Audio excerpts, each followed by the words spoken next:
পৃথিবীর সবচেয়ে বড় দ্বীপ গ্রিনল্যান্ড আজ বিশ্ব রাজনীতির সবচেয়ে সংবেদনশীল জায়গাগুলোর একটি। আরও অবাক করার বিষয় হলো, যুক্তরাষ্ট্র একসময় প্রকাশ্যেই বলেছিল, আমরা গ্রিনল্যান্ড চাই। বিশ্বের পরাশক্তিগুলো যেন গ্রিনল্যান্ড দখলের জন্য প্রতিযোগিতায় নেমেছে। এই দৌড়ে ইউরোপ থেকে শুরু করে চীন, রাশিয়ার মতো পরাশক্তিগুলোও পিছিয়ে নেই।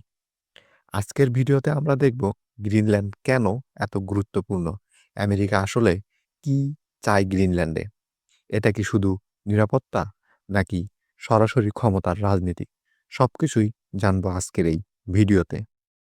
গ্রিনল্যান্ড প্রায় 21 লক্ষ বর্গ কিলোমিটার আয়তনের একটি দ্বীপ। এর জনসংখ্যা মাত্র 56,000।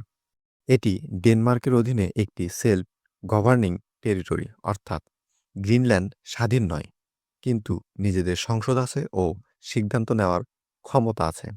ডেনমার্ক শুধু পররাষ্ট্রনীতি ও সামরিক নীতির ক্ষেত্রেই সিদ্ধান্ত নেয়। তাহলে প্রশ্ন হলো, এত কম মানুষ, এত বড় জমি, কেন হঠাৎ এত গুরুত্বপূর্ণ? এখানে তিনটি কঠিন বাস্তবতা আছে। আর্কটিক অঞ্চলের বরফ গলে যাচ্ছে। বৈজ্ঞানিক রিপোর্ট অনুযায়ী আর্কটিক অঞ্চলের বরফ দ্রুতই গলে যাচ্ছে। নতুন নর্দার্ন সি রুট খুলে যাচ্ছে। এর মানে হলো এশিয়া থেকে ইউরোপের জাহাজ যেতে সময় ও খরচ দুটোই কম হবে।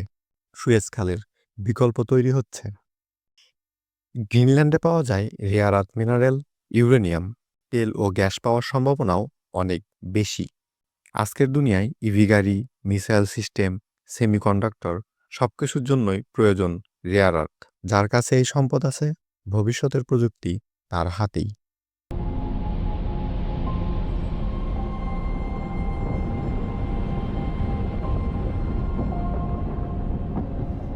গ্রিনল্যান্ডের অবস্থান আমেরিকা, ইউরোপ ও রাশিয়ার মাঝখানে।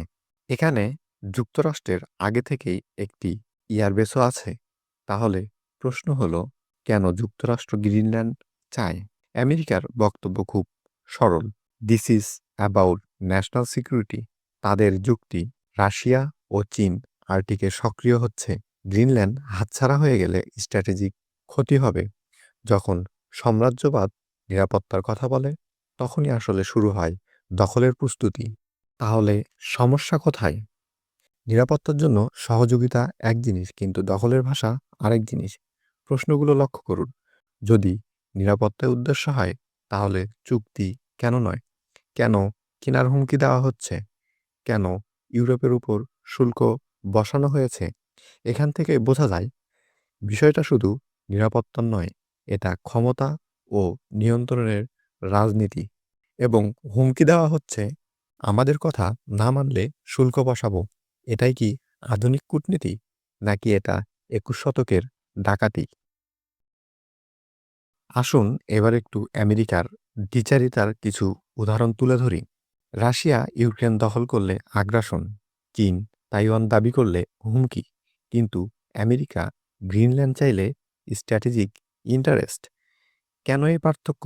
কারণ শক্তিশালী দেশ নিজের কাজকে বলে সিকিউরিটি, আর দুর্বলের কাজকে বলে আগ্রাসন। এটাই পাওয়ার বেস ওয়ার্ল্ড অর্ডার। যার শক্তি আছে তার জন্য আইন কোনো বাধাই নয়। ডেনমার্ক স্পষ্ট বলে দিয়েছে, গ্রিনল্যান্ড বিক্রির জন্য নয়। ইউরোপ বুঝে গেছে, আজ গ্রিনল্যান্ড, কাল অন্য কোনো দেশ।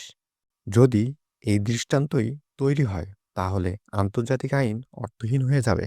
ইউএন চার্টার অনুযায়ী কোনো দেশ জোর করে অন্য কোনো দেশের ভূখণ্ড দখল করতে পারে না। কোনো ধরনের হুমকি বা চাপ দেওয়াও বেআইনি। যদি গ্রিনল্যান্ডের মানুষ গণভোটের মাধ্যমে আলাদা হতে চায়, সেটা বৈধ, কিন্তু শুল্ক আরোপ, সামরিক চাপ, দখলের হুমকি, এইগুলো অবৈধ। সবচেয়ে ভয়ঙ্কর প্রশ্ন হলো, গ্রিনল্যান্ড নিয়ে আলোচনা করা হচ্ছে, কিন্তু গ্রিনল্যান্ডের মানুষ কোথায়? বিশ্ব কি আইন দিয়ে চলবে, নাকি শক্তির জোরে? বড় দেশগুলো যা চাই তাই করবে। আজ গ্রিনল্যান্ড, কাল অন্য কেউ। এই ভিডিওর উদ্দেশ্য কোনো দেশকে ভালো বা খারাপ বলা নয়। আপনি কি মনে করেন এটা শুধু নিরাপত্তা, নাকি শক্তির অপব্যবহার?